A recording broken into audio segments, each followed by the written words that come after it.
In this video, I'm going to show you a few things that I use from the LPi website that I bring in weekly for the parish bulletin.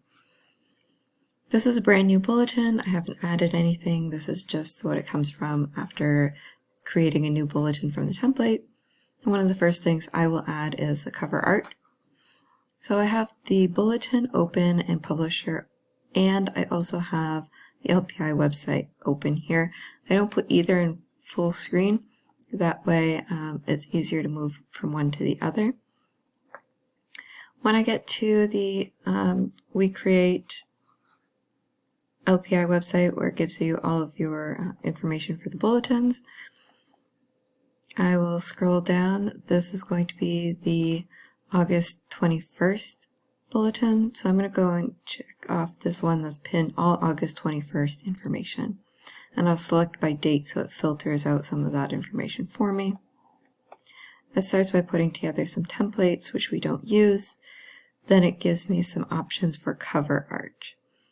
I can choose anything from these cover art options. And for this week, I will choose this one. After I've selected the image, all I have to do is click anywhere on the image, hold and drag that image over.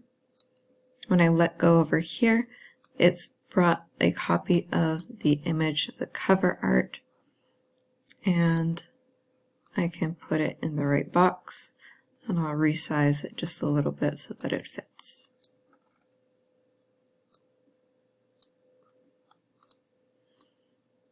Publisher includes some guidelines, so sometimes when you move things, you'll notice that there are blue or pink lines that show up. That means you're lined up with something else on the page. Something else that I grab weekly from LPi is going to be for the readings of the week. I will go back to the LPi content for this bulletin and scroll down until I see reading charts. The reading charts, I will choose this one. It tells me the readings and observances for the week. I'm just going to highlight all of this and copy it to a text box on this side. So I'll just put a plain text box here and paste. Now I have all of the readings. I have to do it this way so that I can put each of those individually into these right boxes. So zoom out just a little bit so you can see both. All of the weeks I'll put together in this last box, taking out any days that don't have any observances. The observances, I'll go to the box above that, make it a little bit bigger, and then I'll go day by day, copy and pasting these. Now that I have all of those copy and pasted into this table, I'm going to go ahead and delete this text box that I've made because I no longer need it.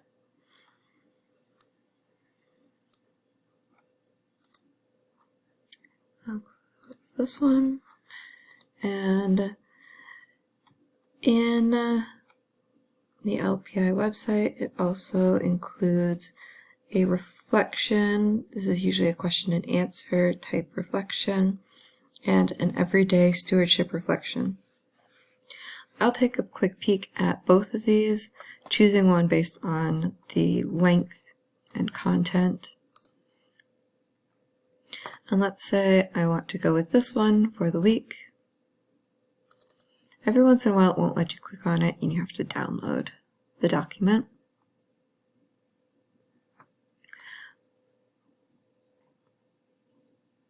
But then I have gratitude. It's got a question and answer from LPi. So I'll copy and paste this.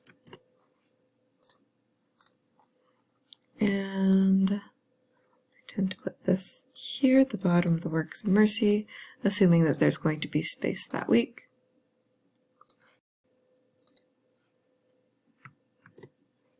And from here I can adjust the size, the font, maybe make my heading a little bit bigger, and fix this up the way I'd like later. Also on LPi, you'll get the Saint bio. Usually there's just one for the week. This one is St. Rose of Lima. This one I did not have to download, it just automatically opened for me. I will highlight this all and copy it. Sometimes I do this ahead of time just to be prepared. I'll make myself a text box over on the side. If there is space, I'll include the Saint of the Week. If Father Kevin has a reflection, maybe I'll just delete this box later. But I can adjust my titles, sizes, and fonts based on what will look good for the week.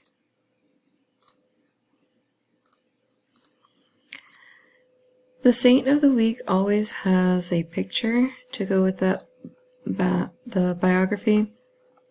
And you might need to scroll back up to find the picture in the clip art section. So this one was St. Rose of Lima. It also has the St. Rose of Lima feast day was below it. I'll just click and drag that picture over to Publisher, where I can resize it and fit it where I'd like.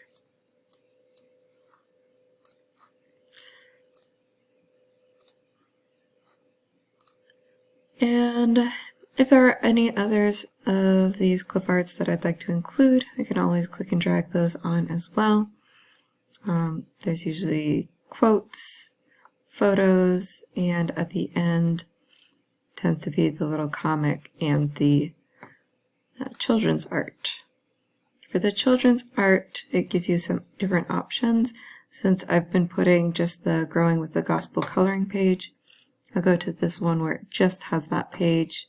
I can click on this image, drag it over, and since it's a cartoon, I don't mind resizing it if it's not going to be proportionate. And those are the main things that I use from the LPi website.